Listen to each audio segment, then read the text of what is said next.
Alright, what's up mga kamismo? Ngayong araw na ito ay 2023 na at nakasampa na ako ulit. At ang pag-uusapan natin ngayon ay tungkol sa pilot on board. Bali, nandito ako ngayon sa may port side kasama sila second officer, third engineer, tsaka isang AB. Sila yung mga rescue team gamit ang rescue boat kapag nagkaroon ng problema sa helicopter. Bali, ayan na yung helicopter mga kamismo. Pero bago ang lahat, intro muna tayo. Pasok!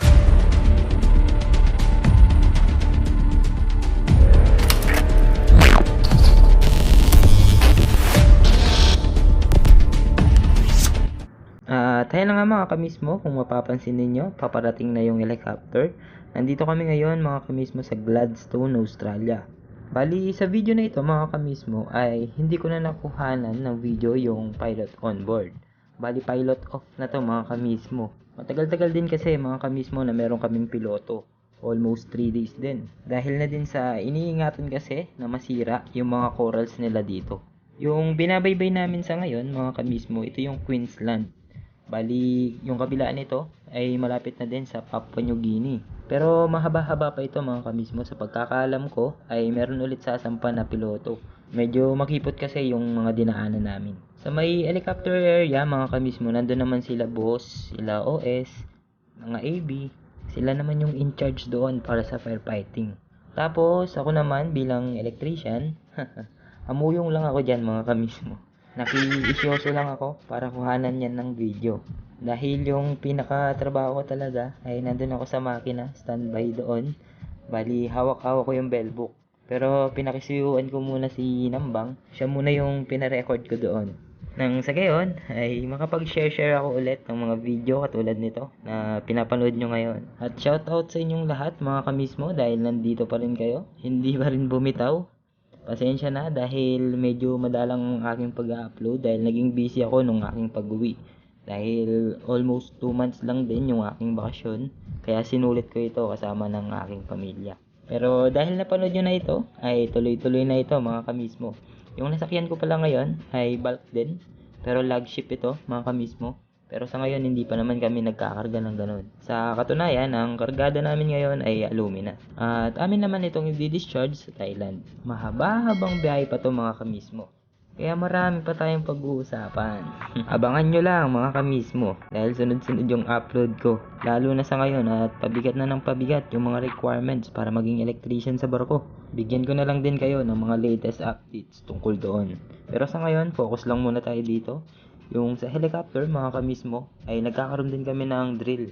Nagkakandak ng firefighting dyan sa area na yan, sa helicopter area, para just in case na magkaroon ng sunog, alam yung gagawin kaagad. Every month naman namin itong pinapractice mga kamismo. Sobrang importante ng mga ganito, lalong lalo na yung mga drills. Madalas din kasing tanongin ito ng mga PSC, kung minsan nagtatanong kung kailan nagkandak ng mga drills, kung ano yung participation mo sa drill na ganito, ano yung mga things to carry na dapat mong dala, na kailangan ay meron kang maisagot. Dahil kapag wala kang naisagot, yari na. Dahil questionable yun mga kamismo.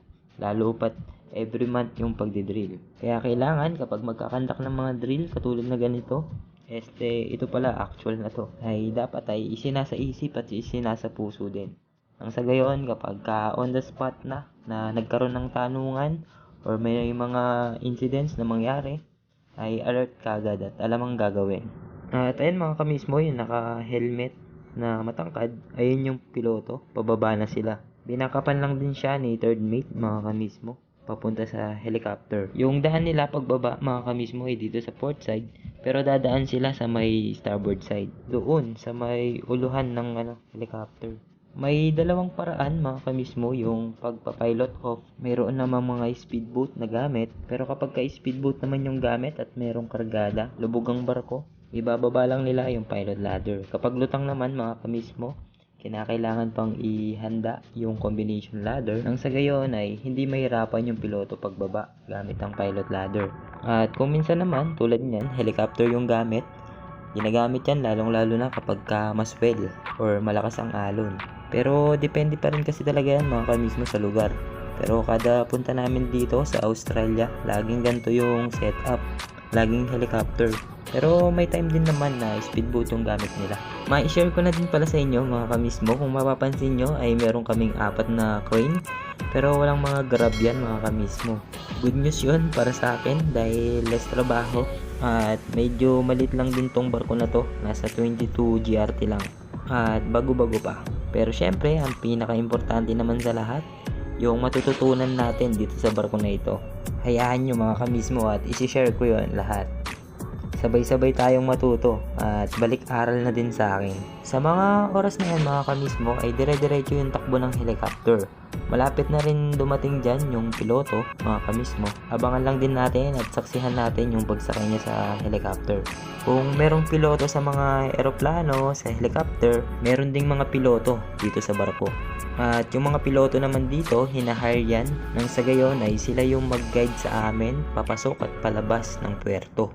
Dahil kabisado nila yung lugar, alam din nila yung mga malalalim na lugar tsaka yung mabababaw na iniiwasan na baka bumara or masagasaan yung mga corals nila. Yung pinakamahirap pa doon, baka mapunta sa mababaw na lugar tapos hindi na makaalis yung barko. Mas malaking problema yun mga kamismo. Kaya upang maagapan, nag-hire sila ng mga piloto. Maraming mga cost kasi yun mga kamismo. Nung una, kapag bumara yung barko, maaaring mabutas. Pangalawa naman, hihilain yan ng mga tugboat. Yung tugboat na yun mga kamismo, sobrang mahal ng bayad. Pangatlo, delay. Pangapat, katakot-takot na report yung gagawin nila. Panglima, panigurado, penalties at gastos. Pero don't worry mga kamismo, everything is under control naman. Lalo na high-tech na ngayon at may ECDIS na. Hindi na manumano yung pagpa-flatting. At may dagdag ko lang din pala mga kamismo, yung pilot on tsaka yung pilot off ay lagi namin kinukuha yung oras ng pagdating at pag-alis nila. At dito naman papasok si second engineer. Siya naman yung magko-compute ng mga consumption ng mga fuel oil, diesel, cylinder oil. Then ibibigay naman ito sa bridge. Tapos si bridge naman yung magpapadala sa opisina. At kami naman doon sa makina, mga kamismo, hanggat hindi nagra-rank up yung barko, hindi kami aalis doon sa engine control room. Naka-standby lang kami at monitoring ng mga parameters. At syempre, adjust na din kung merong dapat i-adjust. Hanggang sa mag-rank up na or mag-stable na yung takbo, doon pa lang kami pwedeng lumabas or maghanap ng ibang trabaho. O kaya naman kung oras na, doon pa lang kami makakapagpahinga. Kung minsan naman sa pagkain, salitan lang din kami para makakain naman lahat. At yun lang mga kamismo. Tulad ng nakikita nyo sa ngayon, paalis na yung helicopter, parang nambagal lang ng ikot niya. Pero sa totoo mga kamismo ay napakabilis niyan. Yung LEC yung tinutukoy ko mga kamismo. So, paano ba yan mga kamismo? Hanggang dito na lang. Kung hindi ka pa nakapag-subscribe, subscribe na at i-hit mo na ang notification bell para palagi kang updated sa mga bago kong i-release na video. Comment and suggest na rin para sa inyong mga request. Hanggang dito na lang. Hanggang sa muli. Bye-bye!